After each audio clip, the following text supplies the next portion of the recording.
Hi everyone, it's Miss Dragonfly back again, here to bring you another segment on love and life as it really is.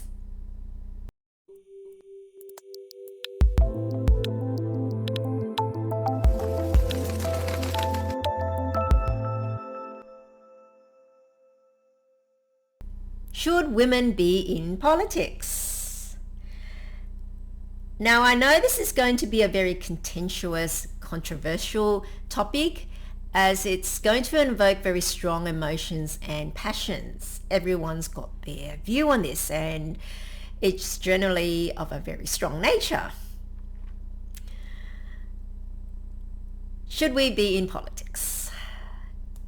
Now, why am I doing this subject or this topic?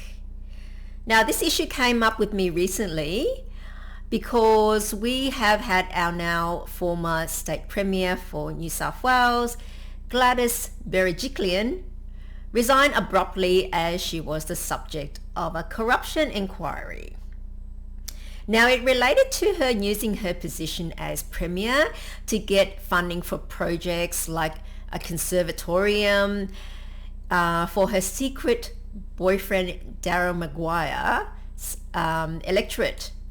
He's also a politician and he represented his electorate of Wagga Wagga.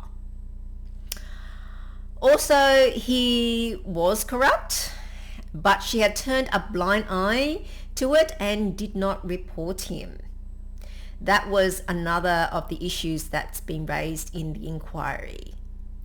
Also, there was a corruption inquiry against him in 2018, which is why we know that he is corrupt. But she didn't break up with him until October 2020 last year. Now, here's a short clip of her giving evidence at the inquiry. Let's have a look. She probed him as to why he'd been caught up in an investigation into the former Canterbury Council, but today told the Commission she trusted him when he proclaimed his innocence.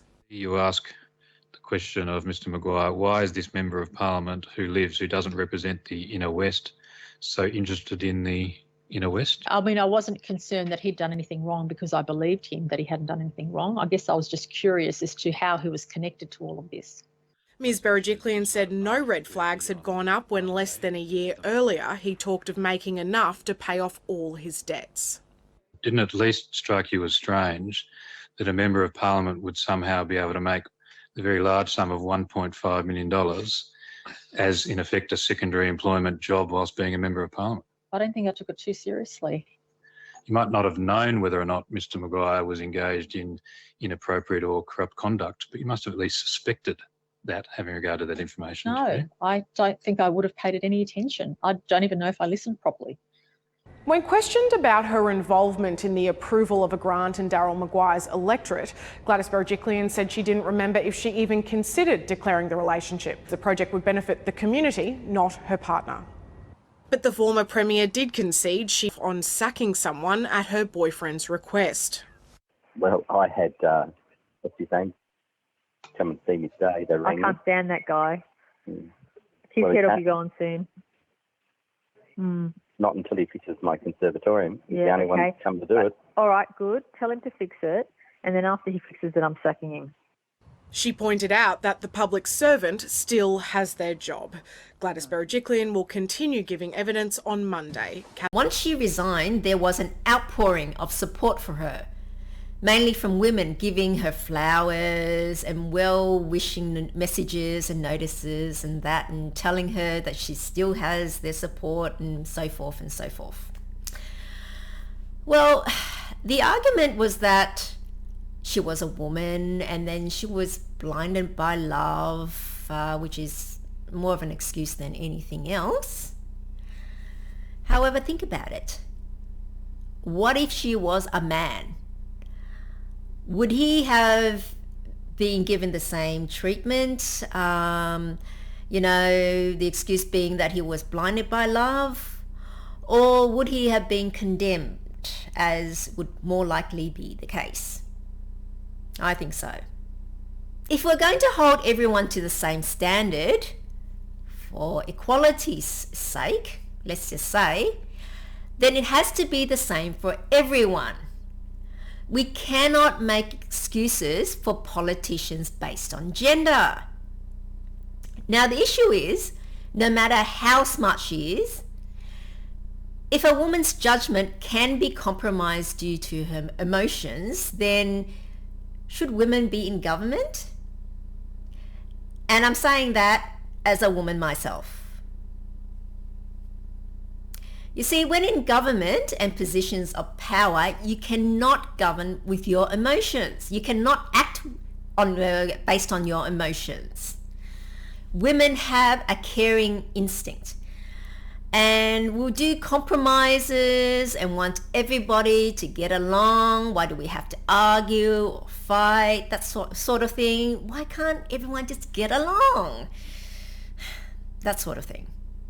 However, this makes them unsuitable for certain positions, such as in defense, as there are things that you cannot compromise on, and you cannot make decisions based on your emotions. Definitely not.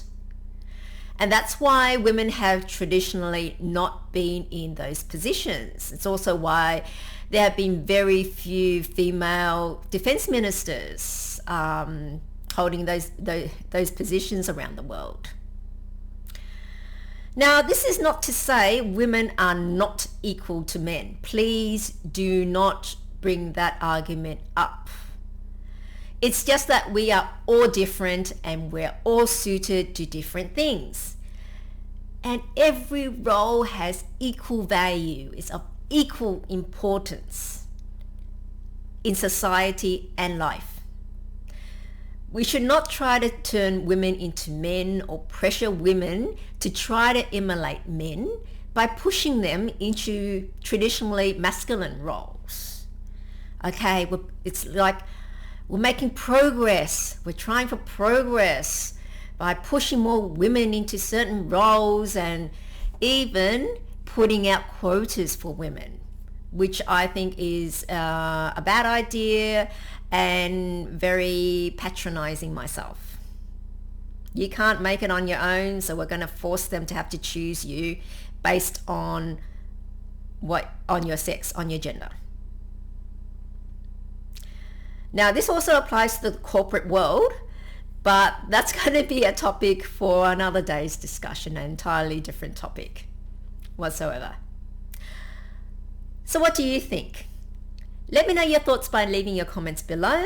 And if you've enjoyed the video, then don't forget to like, share and subscribe. Well, that's all for this segment. And until I see you next time, remember to stay safe, confident and gorgeous. So until then, it's bye for now.